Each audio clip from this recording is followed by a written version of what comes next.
Hello students, आज हम करने वाले हैं properties of ionic bond.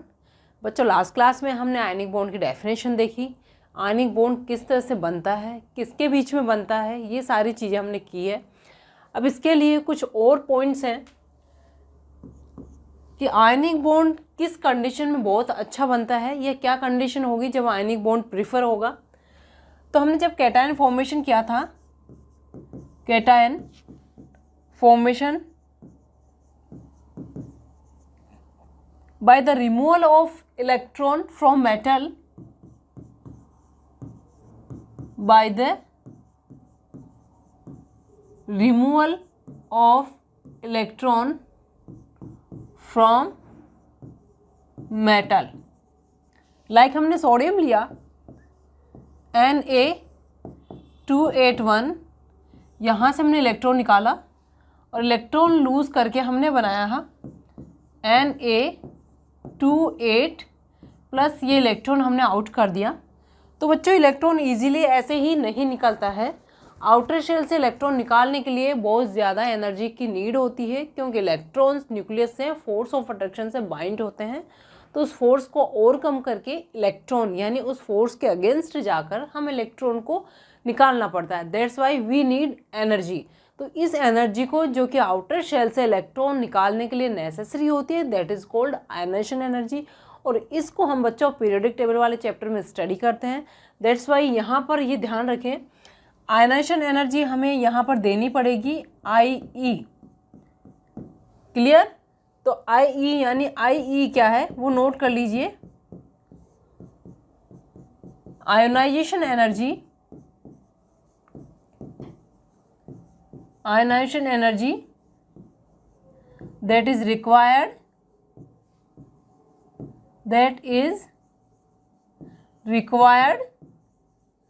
to remove one electron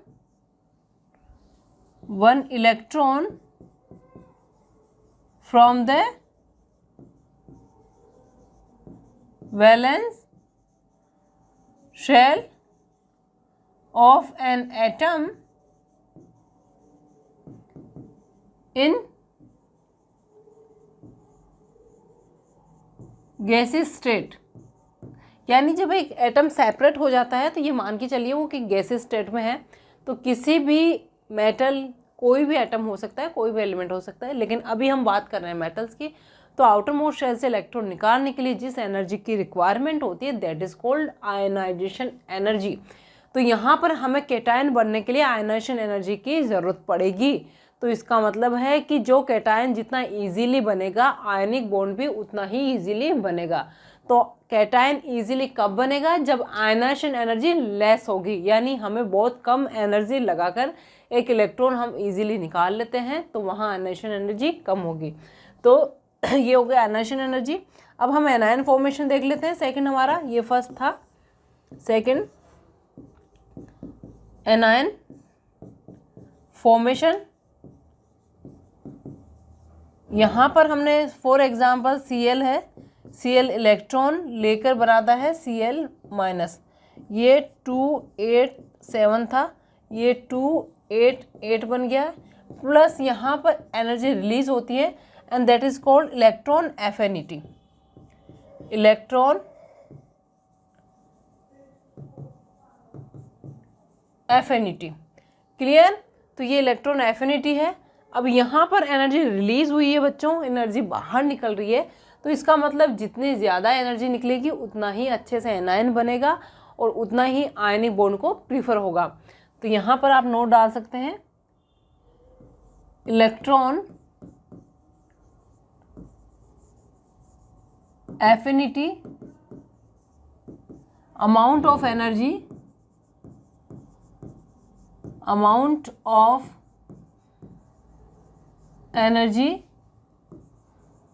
released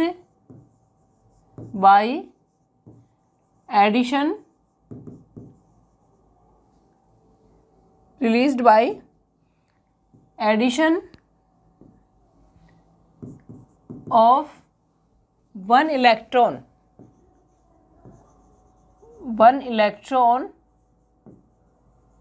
in outermost shell of an atom, वहाँ हमने निकाला था, यहाँ हमें ऐड करना है। ऐड करने पर जो एनर्जी वो बाहर निकलती है, यानी हमने इलेक्ट्रॉन ऐड किया तो स्टेबिलिटी गेन की है और एक्स्ट्रा एनर्जी उसने बाहर निकाल दी। तो एनर्जी रिलीज जो हो रही है उसको इलेक्ट्रॉन एफिनिटी बोला जाता है। एंड इलेक्ट्रॉन एफिनिटी जो है जितनी ज़्यादा होगी उतने अच्छे से एनायन बनेगा। सो नाउ अब दोनों का रिजल्ट क्या है? So for an ionic bond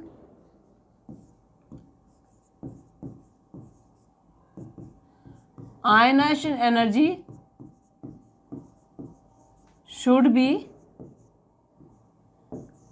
less and electron affinity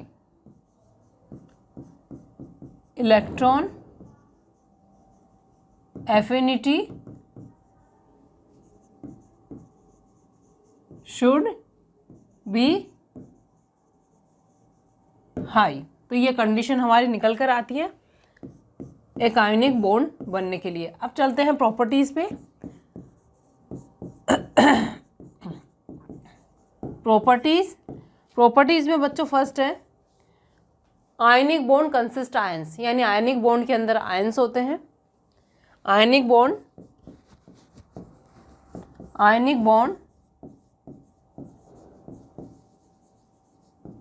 consist ions, i.e. cation and anion। Example MgCl2। अब यहाँ पर कैटायन कौन है? Cation Mg+2 and anion Cl है यहाँ पर, Cl-। तो सिंपल सी बात है, ionic bond is the force of attraction between ions. तो एक कैटायन होगा और एनायन डेफिनेटली होगा। अब बच्चों यहाँ पर कुछ एग्जांपल्स ऐसे भी आ जाते हैं कि आपको एक कॉम्प्लिकेटेड मॉलिक्यूल गिवन होता है, which of the following contain covalent ionic and और कोई कोऑर्डिनेट वगैरह बॉन्ड हो, तो कितने सभी टाइप के बॉन्ड्स को पूछ लेता है कई बार।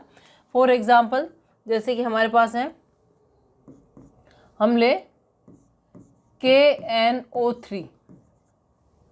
यहाँ पर ये जो मॉलिक्यूल है इसमें आयंस है, नाइट्रेट आयंस है, एंड जो कैटायन है वो पोटेशियम आयन है।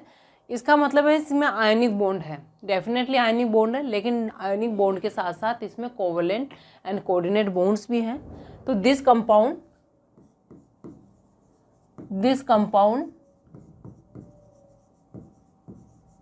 contain both ionic and covalent bond, और यहाँ पर कोऑर्डिनेट बॉन्ड भी है, कोऑर्डिनेट बॉन्ड। क्लियर? तो इस तरह के कंपाउंड जब आप देखें कि क्वेश्चन आता है कि क्वेश्चन मतलब 4 ऑप्शन आपको दे दिए जाते हैं, which of the following option contain both ionic and covalent bond, तो आपको ये देखना है कि आपका एक ही मेटल और एक ही नॉन मेटल है तो डेफिनेटली वहाँ आयोनिक बॉन्ड होगा।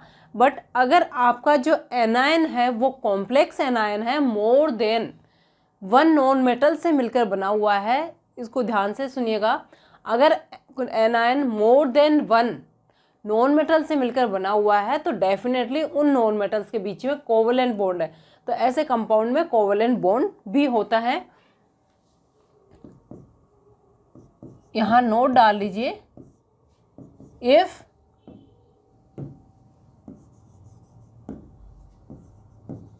Anion is complex, compound anion हो गया एक तरह से, contain more than 1 non metal and if such anion form bond with metal cation then तो उस कंडीशन में क्या होगा, then the complete compound contain both ionic and covalent bond. Example CaCO3, यहाँ पर कैल्शियम कैटायन है Ca+2 एंड CO3-2, तो यहाँ कार्बन और ऑक्सीजन में जो बॉन्ड है वो कोवेलेंट है। यहाँ नोट कर लीजिए, this is ionic bond and between C carbon and oxygen covalent bond. Clear. तो इसी तरह से आप कोई भी एग्जाम्पल उठा लीजिए, CaSO4 हो गया, सल्फेट्स हो गए, नाइट्रेट्स हो गए, सारे इसी एग्जाम्पल में आएंगे। देन MgSO4, तो यहाँ पर मैग्नीशियम और सल्फेट आयन के बीच में आयनिक बॉन्ड होगा, और सल्फेट यानी सल्फर और ऑक्सीजन के बीच में है वो कोवेलेंट बॉन्ड्स हैं, यानी टू नॉन मेटल्स के बीच में ऑलवेज कोवेलेंट बॉन्ड फॉर्मेशन होता है। इस चीज़ को ध्यान रखिएगा। क्लियर। तो ये हो गया। अब नेक्स्ट हम पॉइंट लेते हैं।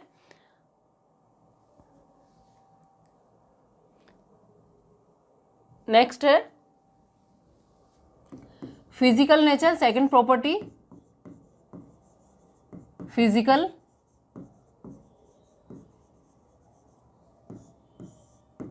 Nature. Ionic compounds always solid state में होते हैं due to the force of attraction, strong force of attraction between the anion and cation. यहाँ पर कोई आयनिक कंपाउंड आपको लिक्विड या गैस स्टेट में नहीं मिलेगा। आयनिक कंपाउंड्स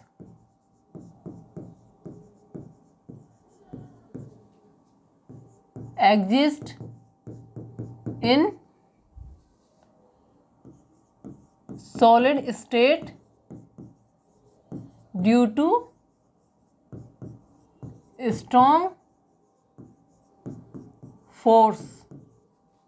कौन सा? आयनिक फोर्स, आयनिक और electrostatic of attraction. Clear. Second है, सॉरी सेकंड हो गया, थर्ड है melting and boiling point.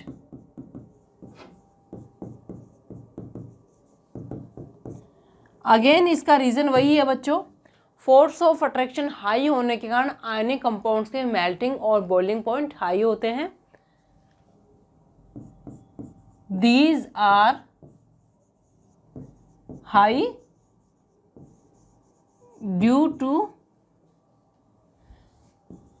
Strong force. कौन सा है? वही जो ऊपर लिखा है, हमने बार बार लिखने की जरूरत नहीं है, लेकिन अगर आप सब्जेक्टिव पेपर कर रहे हैं, ऑब्जेक्टिव पेपर की प्रिपरेशन कर रहे हैं, तो आपको ध्यान रखना है that is the electrostatic force of attraction. अभी यहाँ पर क्योंकि आपके सामने पेज पे लिखा हुआ है तो इसको बार बार लिखने की जरूरत नहीं। Strong force of attraction. Now fourth is crystalline structure या क्रिस्टल लैटिस हम बोल सकते हैं। स्ट्रक्चर डाल लीजिए structure of ionic compounds.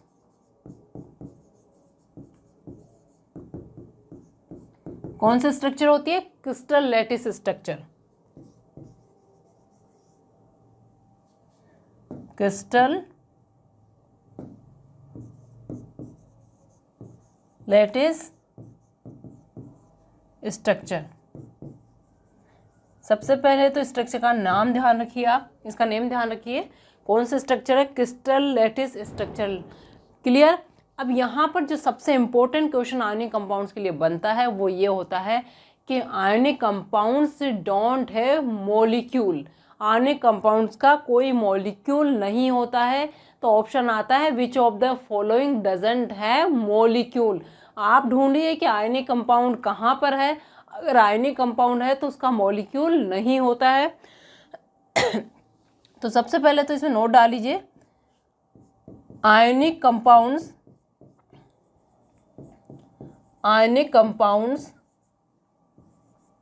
Do not have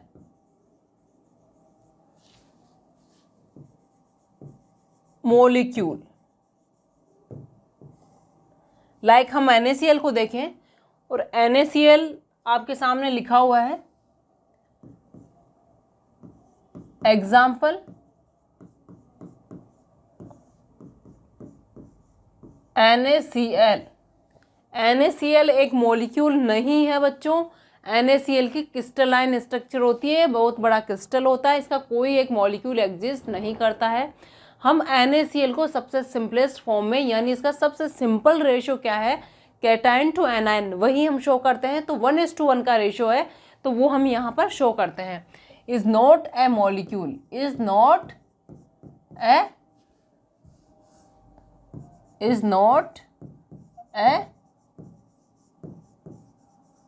molecule. अब किस तरह से? सपोज कीजिए कि आपके पास ये कैटायन है। अब कैटायन पे पॉजिटिव यानी इलेक्ट्रोपॉजिटिव है, तो इसका जो इलेक्ट्रिक फील्ड है, आप समझने के लिए एक बार देखिए, ये पॉजिटिव चार्ज है, यहाँ पर इसका ये पॉजिटिव चार्ज है, इसका इलेक्ट्रिक फील्ड चारों तरफ होगा, हर डायरेक्शन में होगा। तो ऐसा तो है नहीं कि इस पॉजिटिव चार्ज से कहीं किसी एक डायरेक्शन से Cl- यानी जो नेगेटिव चार्ज है वो आएगा, अट्रैक्ट होगा, और क्या मिलेगा हमें? रिजल्ट क्या मिलेगा? ये Na+ है, ये Cl- है, ये NaCl बनेगा। ऐसा नहीं होता है। तो फिर क्या होता है? ये जो पॉजिटिव चार्ज है इसके हर डायरेक्शन में अट्रैक्शन है, तो सभी डायरेक्शन से Cl- इस तरह से अट्रैक्ट होके आता है। क्लियर। तो इसका मतलब है कि एक पॉजिटिव के चारों तरफ नेगेटिव चार्जेस होते हैं, कितने भी हो सकते हैं, फिक्स होती है, हर क्रिस्टल के नंबर फिक्स होती है। इसी तरह से अगर हम एक नेगेटिव को लेते हैं तो इसका भी इलेक्ट्रिक फील्ड होता है, और इस इलेक्ट्रिक फील्ड के चारों ओर अदर पॉजिटिव आयंस जो हैं वो अट्रैक्ट होके आते हैं, ये अट्रैक्ट होके आ गए। क्लियर। अब यहाँ फिर पॉजिटिव चार्ज का फील्ड बन गया, फिर नेगेटिव्स आएंगे, फिर नेगेटिव के बाद पॉजिटिव चलेगा, और इस तरह से इनफाइनाइट स्ट्रक्चर बनती रहती है। इसका मीनिंग क्या है कि यहाँ पर Na और Cl एक डिस्क्रीट यानी एक सिंगल यूनिट नहीं है, तो हमें एक पूरा क्रिस्टल लैटिस का अरेंजमेंट शो करना पड़ता है। अब यहाँ पर मैं इसका मॉलिक्यूल का फॉर्मूला बनाऊँ तो ये बनेगा NaCl इनफाइनाइट यानी N। ठीक है। अब ये N अच्छा नहीं लगता, तो हम एक सिप से, यानी पूरे क्रिस्टल का तो फॉर्मूला ये हो गया, बट हमें एक सबसे सिंपल यूनिट शो करनी पड़ती है, और सबसे सिंपल यूनिट होती है NaCl, जो सिंपलेस्ट Na और Cl का रेशो शो करेगी। क्लियर। तो ये हो गया हमारा NaCl, इसलिए हम NaCl से इंडिकेट करते हैं। तो इसको आप प्रॉपर वे में लिख लीजिए।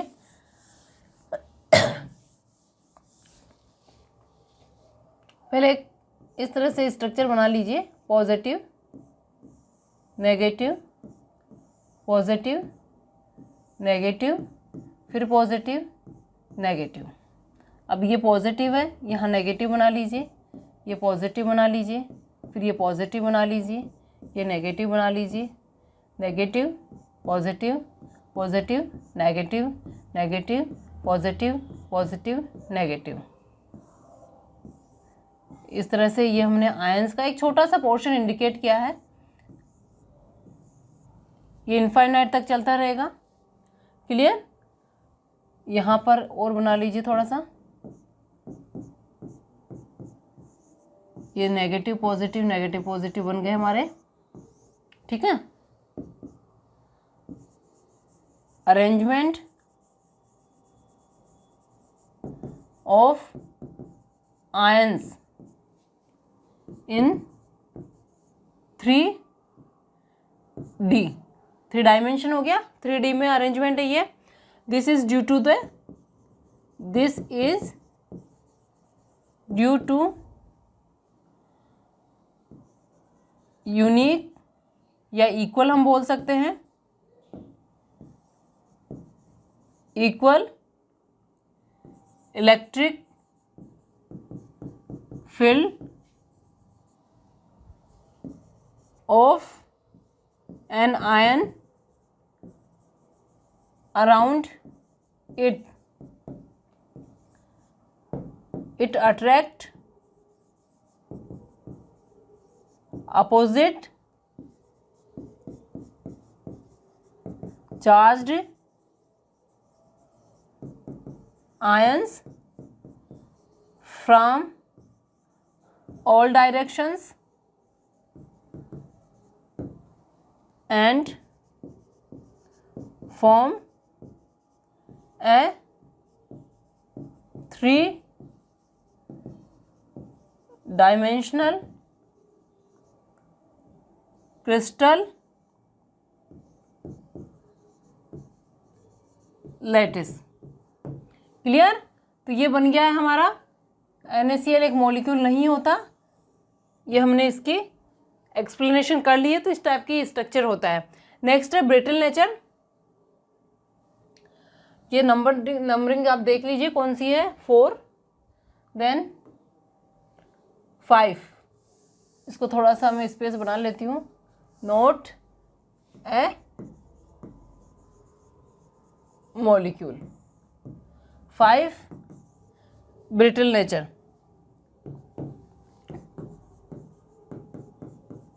Brittle nature on applying force, it breaks into pieces. This is called brittle nature.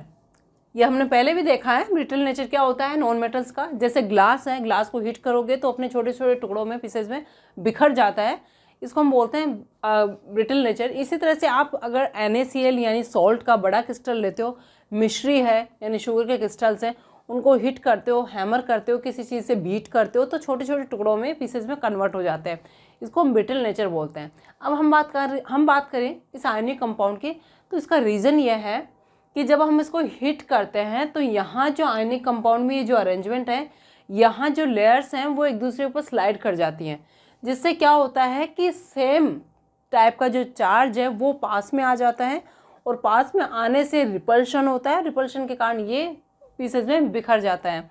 तो ड्यू टू, यहाँ हम लिख सकते हैं on applying force layers slip over one another and due to repulsion between same charges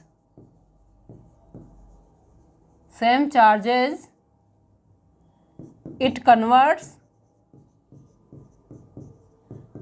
into pieces। इसका like एक diagram हम बनाकर देखते हैं, जैसा अभी हमने बनाया था। 4 लेयर बना लेते हैं, positive negative positive negative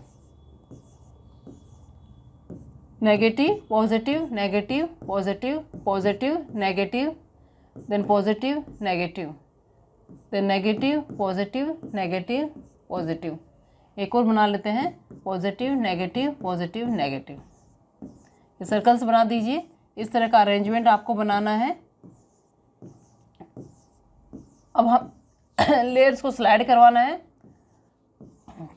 suppose कीजिए आप फोर्स लगा रहे हैं, तो एक फोर्स यहाँ से लग रहा है, एक फोर्स इधर से लग रहा है। Applying force, applying force, result क्या निकल कर आएगा? यहाँ से आपकी जो लेयर है, सपोज कीजिए फोर्स इस तरह से लगा है कि लेयर स्लाइड कर गई, ये इधर कर गई और ये इधर कर गई है। तो इससे आप देखिए कि आपकी जो सेम चार्जेस है, यानी ये लाइन स्लाइड करके थोड़ा सा इधर आएगी, तो रिजल्ट क्या होगा? Positive positive negative negative. मुझे इसको, इस स्लाइड को इस तरह से मूवमेंट करवाना है, तो यहाँ पर पॉजिटिव और इसको नेगेटिव बनाइए एक बार। चलो इसको ऊपर वाली लाइन को बना लेते हैं एक बार, negative positive negative positive. Then after अब इसमें negative positive negative positive negative positive negative. ये हमारी फर्स्ट लेयर या फर्स्ट जो है, इसको हमने स्लाइड करवा दिया। अब क्या करना है, इसको हमने पुश किया तो ये वाला पॉजिटिव चार्ज इस पॉजिटिव चार्ज के नीचे लेकर आना है। अब ये लेयर क्या इनफाइनाइट तक चलती है, तो ऐसा नहीं है कि मेरे पीछे यहाँ पर यानी आगे मेरे पास कोई आयंस नहीं है, बहुत सारे आयंस है। तो मुझे अरेंजमेंट इस तरह से बनाना है, यानी हमारा ये जो नेगेटिव चार्ज है, इसको नेगेटिव को यहाँ लाना है, then positive negative positive negative. Then after ये यहाँ पर ये positive negative positive negative positive. तो यहाँ पर देखिए ये यहाँ रिपल्शन होगा, सेम चार्जेस मैंने ला दिए हैं, ऊपर नीचे कर दिया है, तो यहाँ रिपल्शन आप लिख सकते हैं, रिपल्शन। ये हो गया रिपल्शन, जिसके कारण क्या होगा, ये स्मॉल पीसेस में ब्रेक डाउन हो गया। क्लियर? तो इसको हम बोलते हैं ब्रिटल नेचर। नेक्स्ट पॉइंट है बच्चों इलेक्ट्रिकल कंडक्टिविटी, या सिंपल सा we can write conductivity.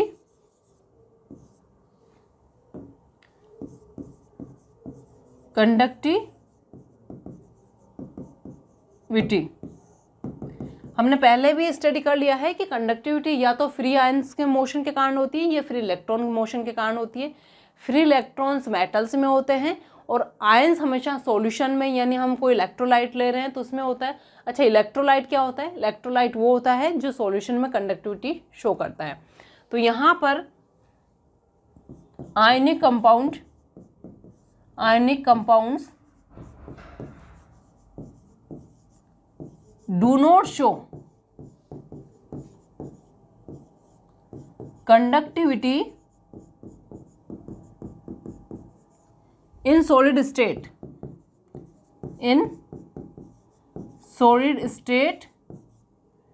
because ions do not move। तो जब आयन मूवमेंट नहीं करेंगे तो वो कंडक्टिविटी भी शो नहीं करेंगे। कंडक्टिविटी के लिए आयंस का मूवमेंट नेसेसरी है। अब ये आयंस या तो मूव करेंगे, आप सॉलिड का लिक्विड स्टेट बनाइए उसको मेल्ट करके, that is called molten state या डिफ्यूज्ड स्टेट, या we can say fused state, या फिर उसको किसी सॉल्वेंट में डिसोल्व करके उसका सॉल्यूशन बना लीजिए। इन दोनों कंडीशन में ये कंडक्टिविटी शो करेगा। बट इन मोल्टन यानी मेल्टेड, मोल्टन ऑब्लिक फ्यूज्ड, ये भी हम लिख सकते हैं फ्यूज्ड स्टेट, और इन सॉल्यूशन यानी वाटर में हम सॉल्यूशन बना सकते हैं, सॉल्यूशन इन वाटर, किसी और सॉल्वेंट में भी इसका सॉल्यूशन बना सकते हैं, in water due to motion of ions, ionic compound show conductivity clear. तो आयनिक कंपाउंड कंडक्टिविटी आयंस के मोशन के कारण शो करते हैं, और आयन मोशन हमेशा लिक्विड स्टेट में शो करेंगे, तभी अपनी कंडक्टिविटी शो कर पाएंगे। नेक्स्ट प्रॉपर्टी है बच्चों solubility.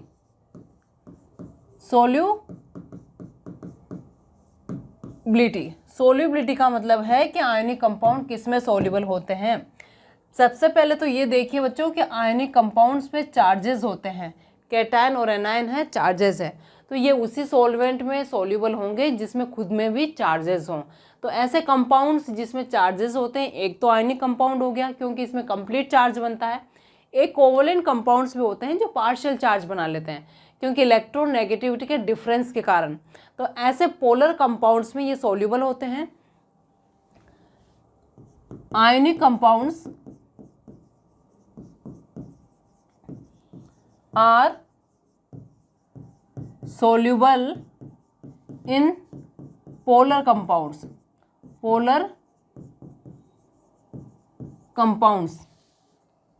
like water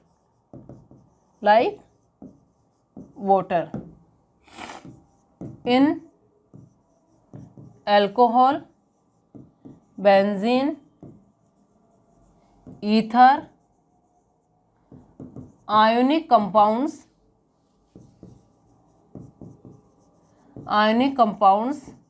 are not soluble।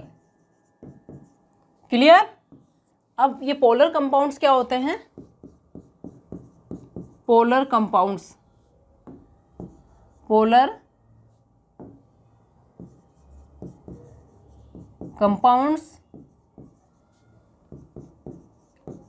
which have positive and negative poles यानी एंड्स।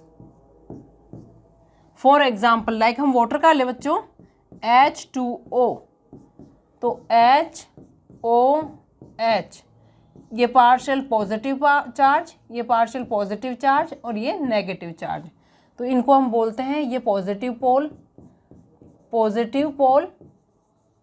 और ये नेगेटिव पोल। ये हो गया हमारा पोलर कंपाउंड।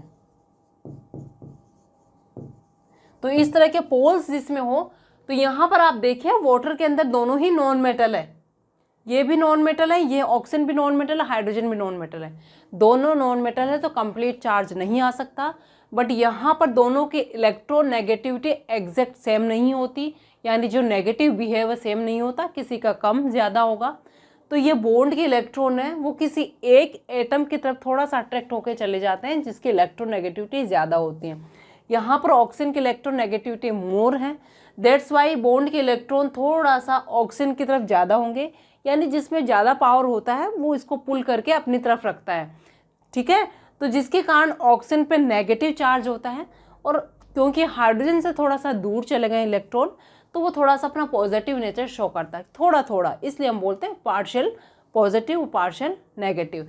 तो ऐसे एंड्स जब बन जाते हैं तो इसको हम बोलते हैं पोलर कंपाउंड। और ऐसे कंपाउंड क्योंकि यहाँ चार्जेस दिख रहे हैं और क्योंकि आयनिक कंपाउंड में चार्जेस होते ही हैं तो सेम को डिजोल्व करता है, तो लाइक डिजोल्व इन लाइक, तो इसलिए इन पोलर कंपाउंड्स में सॉल्युबल होते हैं। तो यहाँ पर आप नोट डाल सकते हैं, यहाँ पर लाइक डिजोल्व लाइक। ठीक है, तो नॉन पोलर में और पोलर में सॉल्युबल होते हैं। तो बच्चों ये हो गई आयनिक कंपाउंड्स की प्रॉपर्टी।